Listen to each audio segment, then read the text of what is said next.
For second best Botez sister, please welcome Alex Botez. All right.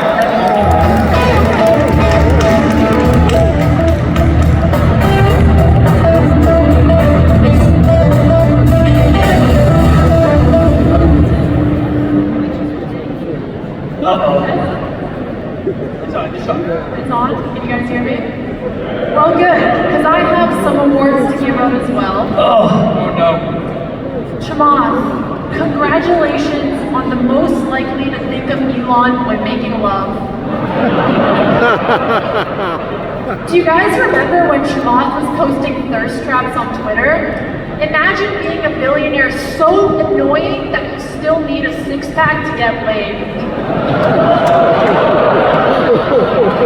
Next up, please join me in saluting America's first czar! All hail Sax!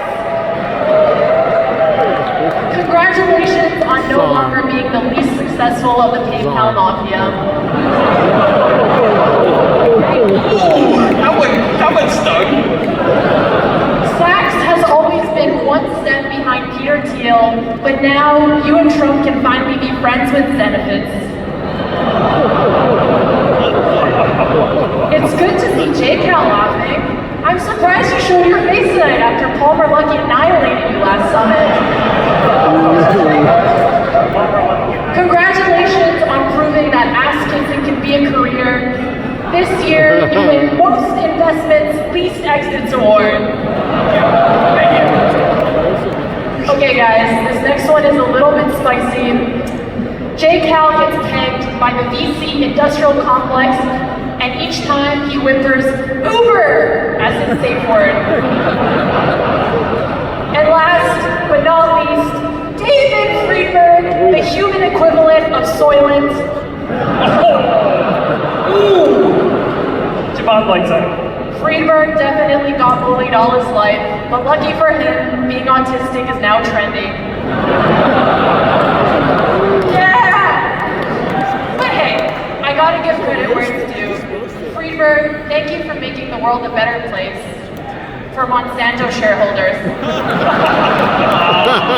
Thank you very much, everyone. I'm Alex Botez. Okay. Congratulations. All right. Wow. Well, let's do our... Alex, welcome back to the stage. Thank you for having me. It's great to see you. Last time you were here, you beat 3 of 4 of us at the same time playing chess. 2 of 4.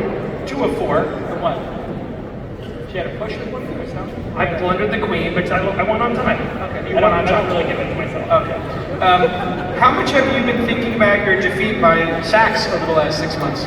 Clearly a lot after that, Rose. Yes, it explains a lot. It explains it. Not that you're competitive. You know, we have some amazing awards to give. Let's go with our favorite media. Favorite media of 2024. Did you have a favorite media pick, Sax? Well, it's got to be podcasts, and I don't just mean our own. I like pretty much all I watch these days are these podcasts. Yeah. So I never watch any network TV. Do you have a specific one that comes to mind? Well, if I begins can, with a T. if I can only pick one, that's not us. There's a podcast called The Duran that I like a lot on international affairs. So check that one out. Tucker's going to be brokenhearted. Chamath, favorite media 2024. This is the director is a friend of ours. His name is Francesco Carosini. The show is called Super Sex on Netflix. It is about the life of the Italian porn star Rocco Siffredi. It's phenomenal. It builds, there's drama, it's about his life as a kid, it's his relationship with his mom, his relationship with his older brother. It's really good. Super Sex on Netflix. Okay, so Chamath just picked Pornhub for his favorite media. Great. Depot, so to speak. Freeberg. Dune 2. Come on. It was unbelievable. I did not think that Dune 2 could beat Dune. The black, I mean, you saw it. You're a little. Don't act like you're not a nerd. I'm in cinema right now. You can't do that. Dune 2 was pretty great. It was pretty amazing. You know, I wanted to come up with something a little bit more recent, so I went with Day of the Jackal. It's a new show based on the 1970s. I just watched episode 8. Nat and I watched it before we came up. Good. Great. Episode Great 8. Have you seen episode. episode 8? I watched episode 8. Yes, it's great. Awesome. Phenomenal. So just, great poll. Alex, what do you got? Any favorite media for 2024? Hawk Tua, listen up, not what she did with the meme coin, but I've never seen anybody ride her 15 seconds of stardom the way she was able to do, especially when it's so hard to become viral across all platforms nowadays. She was like it's like a top 10 podcast for a couple of weeks, right? Like, Yeah, I think she peaked at number 3. yeah, it was pretty incredible. Actually. Inside story. The week Hawk Tua happened, we were going to have her on the pod, Sax and I. We're like, yeah, great poll, we should do it. And guess who spiked it? Not Shamal. We could have had Hawk Tua on the pod to talk about Ukraine, to talk about Kamala. The world needed to know. Let's imagine right after that clip comes out, let's have a bunch of guys talk to her and be like, yeah, what do you think? And not look like a bunch of creepers. That would have been a terrible idea. I still stand by the strike. Your editorial instincts remain terrible. Sax, best startup of the year? I'm just going to use this to promote my own thing. Is Yes, that of course. So Glue. I go Glue. Blue, of course. Fantastic. Shamal, your best startup of the year? I'm going to go with Ohalo. Wait a second. I want grapes the size of my balls. I want So the champagne hold on. grapes. I want Champagne strawberries the size of women's boobs. I want potatoes the size of butt cheeks. It's going to be fabulous. The world's going to be. But you have not, none of No, us. no, no. Kidding aside, I do think what Freeberg is doing is bananas. But true story, none of us have been able to wet our beaks in Ohio yet. None of us except Founders Fund. No, he offers us Jack- a chance Jack's to getting invest invest. every time a round is closed and a new valuation is set. Unbelievable with friends like this. Freeberg, would you like to commit and Now get I us gotta all say 80-90. And Glue, I mean, it's tied. But I will say, we've obviously talked a lot about the thesis behind 80-90. I'm an investor, you're an investor. But I put Amberol as my winner because friend of the pod? I will say, like, just talking about the collapse of Boeing, the new administration, and the number of people that are around Amberol that are also now around the administration creating a merit-based system for defense spending to kind of upgrade systems and strategies in defense. It's inevitable. If you look at what China's doing, the U.S. is going to have to respond accordingly. He's like another one of these crazy people, which is like, how does he go from building a VR headset to... He also made the communication system called Chromatic. I mean, he's incredible. The guy's a genius. But I mean, the whole business is set up with just a great group of investors. It's perfectly aligned. The macro is right. I just think that that's going to be the next great Boeing. timing. Yeah, it's up the moment. What do you got, Alex? Do you have a great favorite startup? I like Anthropic because I like Claude a lot, and also I'm not going to say OpenAI because I don't know what they're going to do with all the rumors lately, but I do use ChatGPT even more. Okay, well done. And I picked Athena, one of our great investments this year that has tripled revenue. I'm very proud of the team over there. Let's go with biggest flop. You got a biggest flop, Chamath, this year? Okay, this is going to be a controversial take. I think the biggest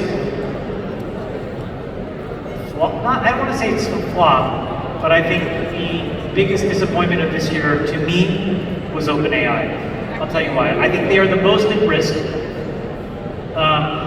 mostly because of things that are out of their control. So, number one, I think the quality of these models have hit a wall, and it's the folks that own private information, for example, what Elon owns through X, that is going to make the game changer in the quality of the models. Two, he's actually bought now not just the largest NVIDIA cluster, but he's promised to buy 900,000 more. Do you know what happens when you buy 100,000 and then promise to buy 900,000? Not only are you at the front of the line, you consume NVIDIA's attention. Yes. And what that means is it's going to be so hard for everybody else to get a hold of what they need to train. I think it's a very tricky situation for those guys. Sax, you got a biggest flop for the year? Biggest flop? My biggest flop was the self-declared knucklehead Tim Waltz. Yeah. Freeberg? Apple Vision Pro. Apple Vision. Yeah, I think it's a great start. It feels like the Apple Mutant. It's definitely going to usher in kind of a new computing platform, but it's definitely not prime time ready, as we saw with the sales. Alex, did you have the biggest flop of the year?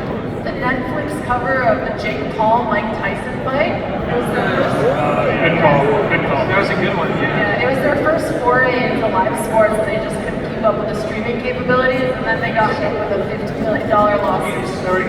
Do you think it was fake? I think it was fake. I don't think so. I think Mike Tyson actually needed the money, and that's probably why he fought. But you think he tried fully? Like he went. I think he tried his best. I will. Doesn't your sister box? Doesn't your sister do boxing? My sister does box, yeah, but tonight she'll be DJing at the after party. She'll be kicking ass on the ones and the twos. Yeah. You know, Friedberg used to DJ in college. I heard Friedberg used to rave, actually. Is that true? Yes, Friedberg used to drop the beat. My biggest, Doesn't get old. I don't know what I'm saying. my biggest flop was Boeing's Starliner embarrassment. I mean, if you bring astronauts up to the space station, you're kind of obligated to get them back down. That's true. Yeah, that's. I can't think of anything worse than that. That's a great call, actually. I think that's it, right? We got that segment done real fast there, Jake Cal. Santa Cannon didn't interrupt us this time, which was nice. Oh, I'm just waiting for you to read the script. Okay. Honestly, the two of We're you gonna, guys we're gonna Okay, go ahead here we and go. say thank So you, Alex, for let's joining thank us. Alex Botez. Well done. Big round of applause for Alex our friend of the pod, Alex Botez. And by the way,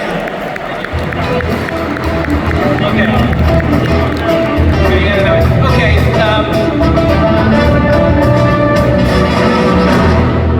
All right, we have to just make sure we have everybody in their seats for our next guest.